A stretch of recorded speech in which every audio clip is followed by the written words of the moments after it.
This is Angela Contardi from UeventPro.com, and I am so excited for episode number 6 of a series that we've been doing, Event Pros Preparing Today for Tomorrow.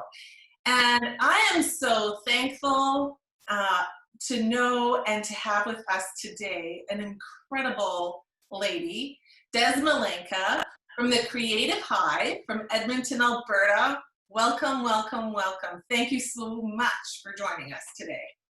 Oh, thank you for having me today. You know what, Angela, you're one of those positive forces through all of this. So any chance we can to connect with you and more people, we're on board. Awesome, awesome. And you've always been that encouraging voice to so many people in the event industry. So right back at you, Dez. We love fest. Yay. So what have you been up to? How's life been going? You know what? Life has been going, and I have to admit that I'm a little bit jealous when I hear people are bored and not knowing what to do, because I feel like it's been a bit on fast forward in our household. My husband working, my daughter's now home. She's 6 years old, so we're both learning how to be teachers at the same time. They deserve a lot more than we give them credit for. That's a sidebar, another topic for another day. And then trying to figure out how to take an event space and do something with it when it's actually closed. But how do we keep that community open? How do we keep those connections going?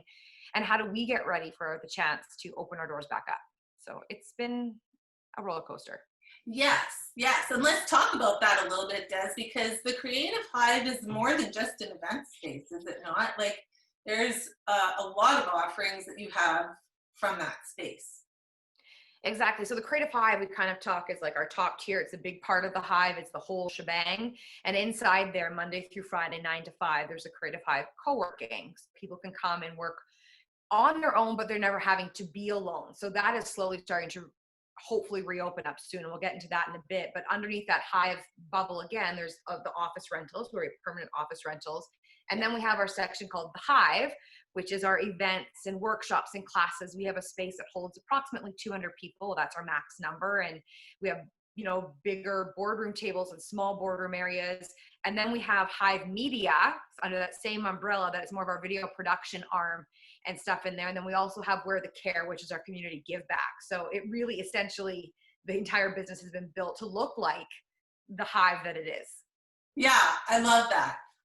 And there's actually, even in that video production space, there's a lot that you guys do around that. It's not just video production. Like, there's maybe talk a little bit about everything that you guys do there too. So video production is really so personalized to what people want. And that can be working with small businesses, like getting to work with you on videos to introduce what you're doing and how you're doing it, and introducing people to those experts. It can be working with other PR companies when they're working with government people, those types of videos. It can be, party videos. It can be memorial videos. It can be, there's so many ways to use video. And I think now more than ever, people are seeing the importance of video. We always talked about how important it was, that you had 83% better ROI if you had video attached to your company and it was done properly. Those numbers, I think, will be interesting to see in the next year, because that's really going to change, as everything we do has really become that video-based online platform. So to be able to do that in a relatively quick turnaround way allows us to get out there and reach so many more people. Well, it's a huge, huge plus for you, the fact that you have that production side of the Creative Hive, because one of the things that we've talked about in earlier episodes is, like, what is this going to look like going forward when people are having events, and what is that space going to look like? And we're thinking that live stream component, that ability to put, some production space in there and be able to do both, not just have the physical space, but also be able to deliver on the streaming, is a huge plus. Exactly. Giving people the option, especially when people maybe aren't ready to join back in those big group environments, even if it is in the fall, you might still have that hesitation. So by being able to offer the live stream options for events, it lets people be a part of something in a way they feel comfortable. So it's giving both of those options. And I'm not big on the word pivot. I prefer to use the word shift, feeling like Yeah. pivoting is changing your business. I like to shift our focus and really explore other things that we did well before and how we can integrate those into what we do now. And I think that's going to come into play for so many businesses and so many of the aspects of the Creative Hive. Oh yeah, absolutely, for sure. But let's just take a little backtrack because Dez, you have a really awesome story. What do Tell you us mean? your story, Dez. Because you, Well, the production side of this and the whole idea of the Creative Hive comes from a very special place, does it not? it does. Oh, so you don't want me to start like I was born on a cold winter's night, I had to walk uphill both ways to Both school and ways. home, and What the yep. fuck? Well, I spent 15 years at CTV Edmonton alone. Most of my career thus far has been in media as a journalist, and I've had so many different experiences there, starting in Terrace, BC, going through Yorkton, Regina, back to Edmonton, and then in Edmonton, learning how to do the weather side of things, the producing side, the hard news reporting and the live reporting. And after I had Charlotte, I had an opportunity to come back to news, but in a new way, in a way that allowed me to connect with community. One that I wasn't totally convinced was out there in the way that it is. And that was through a segment called On Your Street. And so the idea from the news director at the time was that, you're going to do this segment where you're going to talk only about happy things and positive things and things that inspire other people, and it'll be great. And that was exciting to me, but I thought maybe I was one of the only people that would want to watch that type of thing.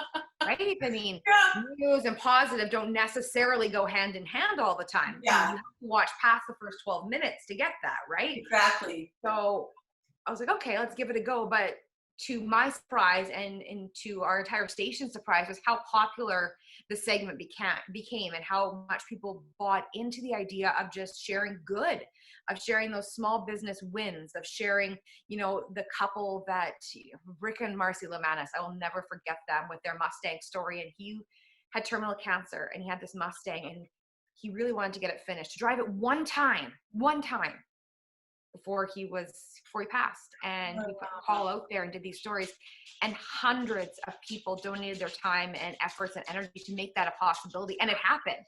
And so that just showed me the power of community. And absolutely. Safety Mavis yeah, they gotta walk around too.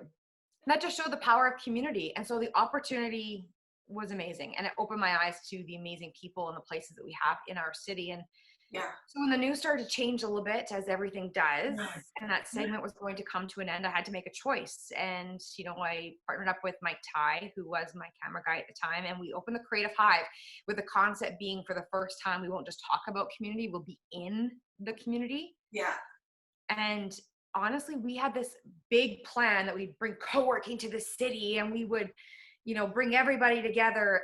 But what it turned out to be was so much more, that once you immerse yourself in that community in a very real way, the community comes, and the events really took off, and the production took off, and so many things came to be. And in just a year and a half, we were turning people away because we couldn't fit any more things in there. Now, of course, what's happening in the world right now has changed that, but it hasn't stopped our passion and our push, and it will come back. Yeah. And what you said about community, that you're so much more than that, is so true. And it's the other piece of it. It's not just you go and there's a desk. The space really is a creative space. So if you wanted to do a video production, or you wanted to do a photo shoot, or you had, really wanted to bring in that creative element, that you'd be able to do that there. And Absolutely. It's really interesting, your story. You come from journalism. And so what a wonderful way to move from journalism into creating your own creative hive, this creative space where you can just build up community, because that's totally what you've done. So you really found a calling in that, hey? Absolutely. Yeah, I had really no idea how it would feel and how it would impact that. And, in the news, you don't have an opinion, right? You want to make sure that you're giving both sides of the story, even though personally, of course, you have an opinion, but that doesn't come through. And so for the first time, it was like, you could say, I believe in, I don't believe in, I will do. And so when we started to figure out what those lines were and what we did really want to focus in on, we were able to start bringing in more things, you know, studio rentals and photography and videography, and showing people the idea of creative isn't necessarily an artist or a painter or a sculptor, right? It's the lawyers. Lawyers are creative in what they do. Some of them, many of them, accountants are creative in what and how they do their thing.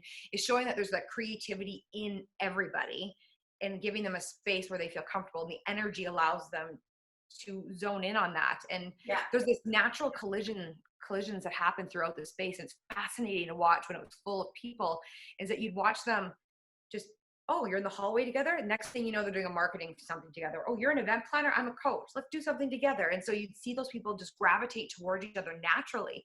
And that's really when the whole idea of the Creative Hive began to take on a new life and evolve into something more than we even imagined it could be. Yeah, that's so cool. That's so cool. And it is a hive, because there is that collision space in there, which is different from just going and renting a desk space and then I'm in that zone and then I leave. That's a different thing. But we don't pretend to be event planners. So, and by that I mean we have an event space, but I absolutely see the value in, and will preach the value in, having an event planner for your events. Actually, at the Creative Hive, it's now mandatory if you have an event with 50 or more people, which we will get back to, but you have to have an event planner. Yeah, why is that, Dez? Why are you on that mission? Why have you put that in play? Because they know what they're doing, and they know how to make sure people's events are successful, not just successful that they raise the money or they have the best time, but that they have the right insurance in place, that they have the right, you know, documentation for liquor service, for food handling, for fire safety, for all of those things. I am not that expert. I can give you the venue. I can make sure it's clean and it's ready for you to come in and do you and your event. Yeah. But it's an event planner, and whomever you choose to work with, we don't put an exclusivity on that. That's kind of part of the Creative Hive mandate and mottos. Is there are no exclusivities. We do prefer partners and vendors, but you know, bring in who you want to work with. Yeah. And they're event planners for a reason. And so we don't pretend to be those experts. And that's a cost that will save you, in our opinion. Oh yeah. Yeah, absolutely. I think that, and if you're going to invest the time and the money on an event, then invest it. Like, really make it work. Absolutely. And we aren't that. So if you put your trust into, we learned quickly, you put your trust in us, we're running around trying to figure it out, when we've really tried to perfect the venue side of it and are still learning. We'll always admit to be learning and, you know, correcting as we go. Yeah. That is not our specialty. And it is a specialty, making sure certain things happen, flow, and are coordinated in a very specific way. Yeah, absolutely. So what have you been doing since COVID has occurred in your space, in your business? What have you been up to as far as looking at how are you going to shift your business moving forward? What does that look like? Well, it's, at first we didn't really know. So March 18th kind of happened. That was the last day that Mike and I were physically in the space full time. As of that day, we put a notice on the door and let everyone know that we are closed to the public. We want to make sure it's a safe place for everybody that comes there. There are 4 offices that are occupied at the Creative Hive, and they have access to the space, still 4 people. We want to make sure, because they're paying a monthly rental, that they could have access to the space safely throughout this if they chose to go there. So that was the first thing we did. And, you know, obviously being parents and stuff at home, we had to make that a priority and in that shift. But we wanted to still be in people's minds and in people's thoughts, right? We didn't want to, in 1 month, 2 months, 3 months, whenever we can go back, to be like, oh, there's this place this one time, there was this hive something, right? Yeah. How do you do that? And we kind of went back to our values as a company, and that is that family community connection and that giving people a hand up when you can. And so we started doing Facebook Lives, thinking maybe we'll do a couple. That would be lovely. Next thing I know, it's, you know, it's nearly 2 months later, and we've done one every single day, Monday through Friday at 11:30 a.m. on the Creative Hive Facebook page. And everything from event planners like yourself to government officials to city councilors to one of the former CEOs from Disney to, you know, fitness experts and sleep experts, and just so many incredible people and places and things that we can talk about that are happening in our city still. And it's really shifted. We've seen that community start to build online in a way that we hadn't actually seen before. So it's now we're trying to figure out how we take that model. It's going to have to shift a little bit because maintaining 5 days a week once we go back to the Hive full time is not realistic.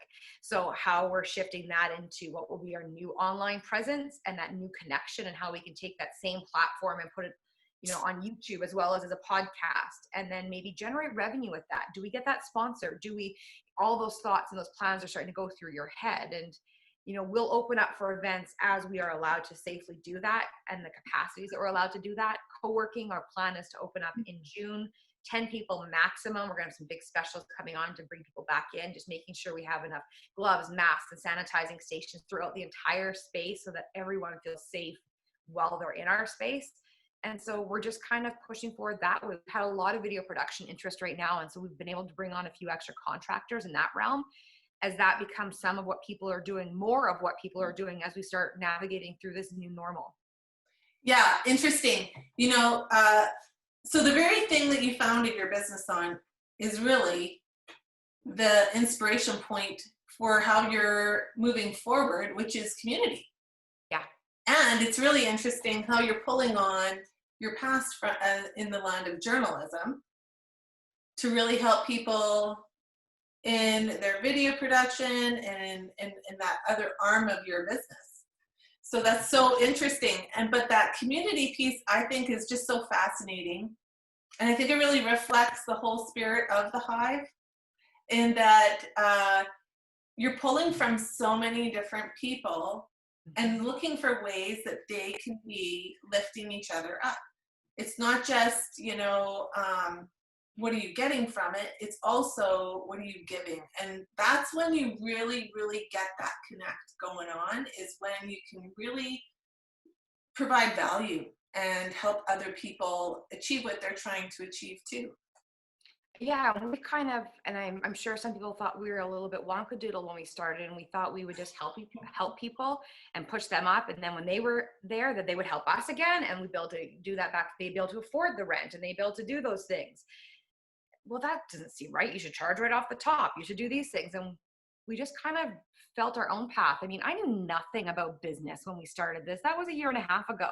So I'm not going to proclaim to be an expert today, but I do know that you can figure it out, and that with the supports, you know, like we have incredible support from family and friends and stuff as well, because there's no way we could do this by ourselves. But it's leaning on those people and trusting that they'll be there for you, and they are. And I think through all of this COVID and everything that the entire world has faced, that we're going to see that you're going to see the positive idea of that coming out, that we leaned in a little and we asked for help and we got it.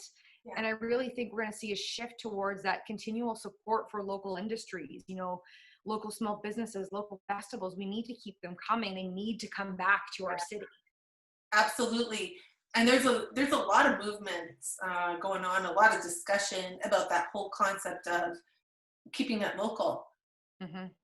You know, really supporting those local small businesses. And, you know, there are chains, and I mean, their businesses are important too. But it is also important to just really look for the local guy, and how can you reach out to them, and how can you support them. And it's almost like you've developed your own little ecosystem in there.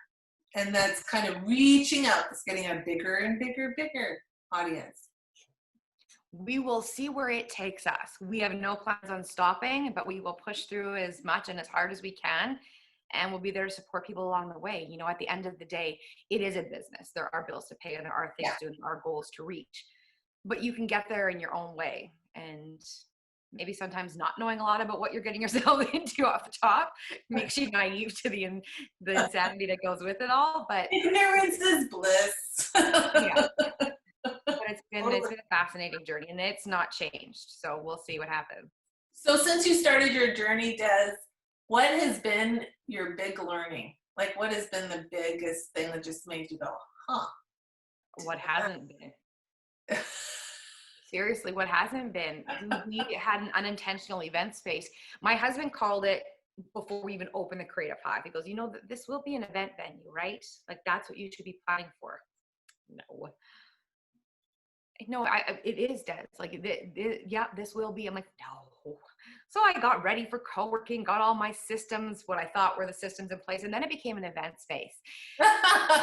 And I didn't know how to do contracts. I didn't know what you needed. I didn't know, what a liquor license was and how you got one. I just figured you're 18, you can have a drink, or, there's been huge learning curves around every corner, but it was just a matter of facing them. So I will say it was everything, because every time we tried something new, it was figuring out how to do that. And don't tell him, but he was right. It became an event space. Absolutely. Absolutely. And that, you know what, that's where you find your opportunity. I would say opportunity is in the cracks. Yeah. And it's all about how you choose to look at it. And when you're really kind of stuck and you're thinking, oh, no, I got another thing here. Like, how am I supposed to, what's going to happen? And then there's a crack and whoop, wait a minute. And it's just keeping that open perspective. Because if you were stuck in a certain frame of mind and you weren't open, you would have missed it. Yeah. Right? Like you wouldn't have caught that opportunity when it came by. And I think that that is still a lesson, especially now, is to not be closed with your business and with what you think your business is about. But there's a natural gravity that kind of happened that opened up that opportunity. And it's like, okay, wait a minute. I never thought that this particular customer would be interested, but wow, they keep coming my way. Or look, there's that little crack over there. And this is a prime example of it, where if you just keep open and keep your eye on the cracks, where is that opportunity going to come to you? Absolutely. And I always say, never be afraid to ask for what you want to. I mean, what's the worst they're going to do is say no. Right. And same with, it's often hard when you're starting out to say, well, this is how much it will be for this service. But say it, because if you don't say it at the beginning, and trust me on this, we didn't, it's harder to say it as you go on, because you can only do it all out of the goodness of your heart for so long. Yes. You have to make money at it, or it's a very, very expensive hobby. Exactly. Yeah. But we got a lot of work ahead of us. I'm excited for it. Yes, absolutely. Absolutely. So since COVID has happened, what have you been doing at home? You said you were really busy with your business, but have you taken some you time? Well, not really. I'm not very good at that. And it is honestly something I need to get better at. I'm not very good at it. The joke in our household is if I sit down, I'm out. Like I actually legitimately fall asleep. like, okay, yeah, we're sitting, we're gonna do something, and I'm out. So that's kind of the joke around the household. No, I should. I mean, I've been getting to hang out with Charlotte more. We've been doing bike rides, and there's been more family things to do, but there's always a project or something. I'm a busybody. Who am I kidding? Well, you're a busy bee. That's there you go. I'm a busy bee. That's even better. You're a that's busy bee, and you're at the Creative Hive sometimes, and sometimes now you're a busy bee at home. Exactly. But we're starting to start seeing us there more and more. So we're just excited to get back, and we're just excited to see everything kind of go back to something. I don't know how that's going to look yet. It makes me nervous, but yeah. So I have a big question to ask you, Dez. Oh, okay. Why? Why are you doing this? What is your why? My why is that little person that's upstairs. I want to show her that she can do anything that she wants to do, and doesn't necessarily have to be what you do to begin with. I only ever wanted to be a journalist, and then there was something that kept pulling me somewhere else, and I didn't know where that was going to go. It went to lots of other failed things prior to this. And so she's the why. She's the idea that I would have more time with her, which is not totally true. But it will be. And that's the goal. She's the why. When she looks up and she's excited and she's proud, and that I can provide for my family and be a lending support from, that's why. It's always about the people in this house. Yes. Yeah. Your family. Mm-hmm. Yeah. So just to kind of wind up our conversation, I've got another big question for you. If you're looking at a piece of advice or something you would say to those folks in our world, in the event industry, who are just really struggling and having a lot of challenge and trying to find their cracks of opportunity, what would be some advice or some thoughts that you would like to share? I don't know. I think I would lean back on the journalist side of me, is ask, and don't text and don't email. Oh, I'm also showing that I'm nearly 40 with that. Pick up the phone and ask. If you have this wild idea of an event that may work online, if you have this wild idea of a workshop that could work online right now or could include 4 or 5 people, if you have this wild idea about anything, ask. At this point right now, is no really going to knock you down? Is it really going to take you off your high horse right now getting a no? I don't think so, but you'd be surprised how many people are willing to say yes right now because they desperately want that connection and to move forward as well. Yeah. Just ask. I love that. I love that. Ask. That is huge. That is huge. And because it takes, there's a little fear in that. Mm-hmm. People are afraid of rejection, but I think as well, when you say and you ask, you're also saying yes to yourself. Even if you get a no from someone else, you are saying yes to yourself. And that can be a very scary feeling, but at the same time, it's when you step outside into that space that opportunity also comes your way. Yeah, and I haven't felt comfortable in the Creative Hive, like in the idea of business since we started it. And I've been told that once you feel comfortable, you need to do something. So we're in the right path because there's nothing comfortable about all of it. You're growing as you learn. You're learning as you grow. That's what it is. Yeah. Awesome. Well, thanks so much, Dez, for joining us today. It's been an absolute pleasure.